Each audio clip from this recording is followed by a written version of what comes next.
Stop. Every number on your tax return tells a story, and the IRS reads every single line.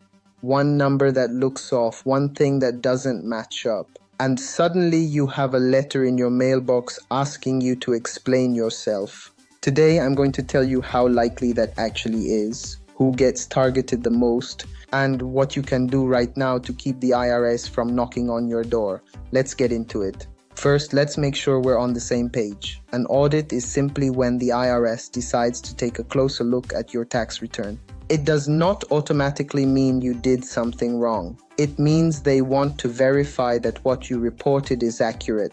Sometimes it's a letter asking you to prove one deduction. Sometimes it's more involved. Either way, it starts with your return raising a question the IRS wants answered. The first thing that puts you on the IRS radar is how much money you make. Think about it from the IRS's perspective. They have a limited number of people and a limited amount of time. If they are going to audit someone, they want it to be worth it. If someone earning $2 million made a mistake on their return, correcting that mistake might recover $100,000 or more for the government. If someone earning $40,000 made the same mistake, it might recover $200. Same effort, very different payoff. That is why people who earn more money get audited more. It is not personal, it is just math. But here is something most people do not know, people on the other end, very low income filers, who claim something called the Earned Income Tax Credit, also get audited more than average. The Earned Income Tax Credit is money the government gives back to working people who do not earn much. It is designed to help. But because it gets misused a lot, the IRS watches it closely every single year. So the two groups that get the most attention are people who earn a lot and people who earn very little and claim that specific credit. It is not just how much you make, it is also how you report it. If you are self-employed, meaning you run your own business, freelance, or work as an independent contractor, you file something called a Schedule C. That is just the specific page on your tax return where you report your business income and expenses. Self-employed people can deduct a lot of things: home office, car mileage, equipment, business meals, travel. Because there are so many possible deductions on a Schedule C, the IRS pays closer attention to these returns. They want to make sure those deductions are real and documented.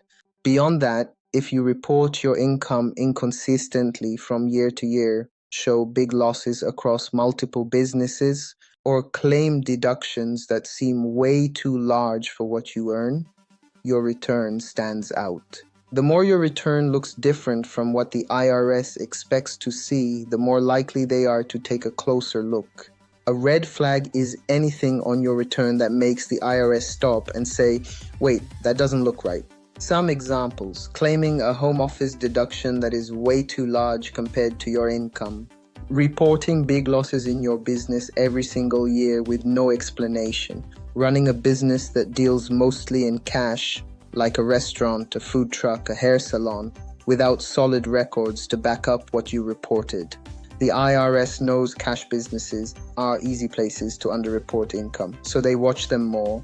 But the biggest red flag of all, and this one trips people up constantly, is when what you report does not match what someone else already told the IRS. Here's a simple example. You worked a side job and got paid $15,000.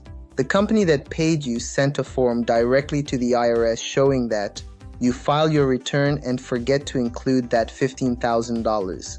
The IRS already has the paperwork, they see the gap. You will hear from them. Banks, brokerages, employers, they all send information directly to the IRS. The IRS then checks your return against all of it.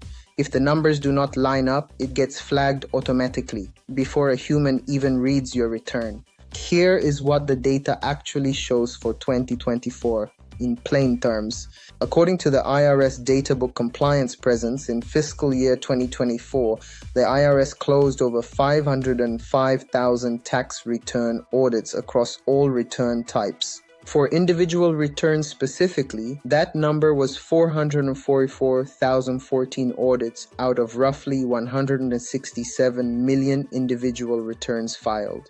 So out of every 10,000 people who filed, fewer than 3 got audited. And audits are only part of the picture. Here is something most people never hear about. In 2024, the IRS also ran what is called the Automated Underreporter Program, a system that automatically cross-checks your return against every W-2, 1099, and bank document reported to the IRS by third parties. That program alone closed 1.2 million cases and recovered $7.7 billion in additional taxes. No human needed to flag your return. It happens automatically. If your numbers do not match what your employer or your bank already reported, the system finds it. On top of that, the IRS completed 2,181 criminal investigations in 2024, covering tax crimes, money laundering, and financial fraud. The IRS is not just auditing, it is actively investigating. One more thing worth knowing.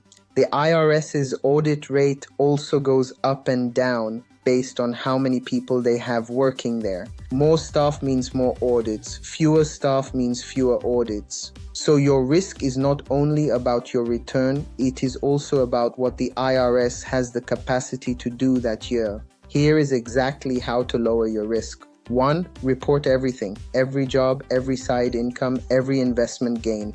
Every dollar of rent you collected, every crypto sale. The IRS already has most of this information from other sources. If your numbers do not match what they already have, you will get a notice.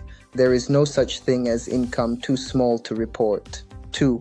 Keep records for everything you deduct. If you claim a home office, document it. Business mileage, log it. Meals with clients, write down who was there and why. A receipt and a note take 30 seconds. If the IRS ever asks, and sometimes they do, you want to be able to hand them proof immediately. 3. Work with a qualified tax professional. Most audit triggers come from simple mistakes, wrong numbers, missed income, deductions claimed incorrectly. A professional catches these before the return goes in. Prevention is always cheaper than the alternative. 4. Do not exaggerate. Deductions that are way out of proportion for your income level stand out. A business that claims $80,000 in expenses on $30,000 of income raises an obvious question. Keep your claims accurate and proportionate, and document anything that might look unusual. 5. Stay informed. The IRS changes what it focuses on every year. Some years they are targeting specific industries. Other years they are watching specific credits or deduction categories. Knowing what they are looking at means you can make sure your return holds up before it ever gets there. Even if your chances of being audited are low, low does not mean zero. And a small mistake that could have been caught before filing can turn into a much bigger problem after the fact. Good records, accurate reporting, and the right people in your corner are the difference between a return you can defend and one you cannot. If you want a team looking at your numbers before the year closes, not after the IRS calls, book a strategy session with us.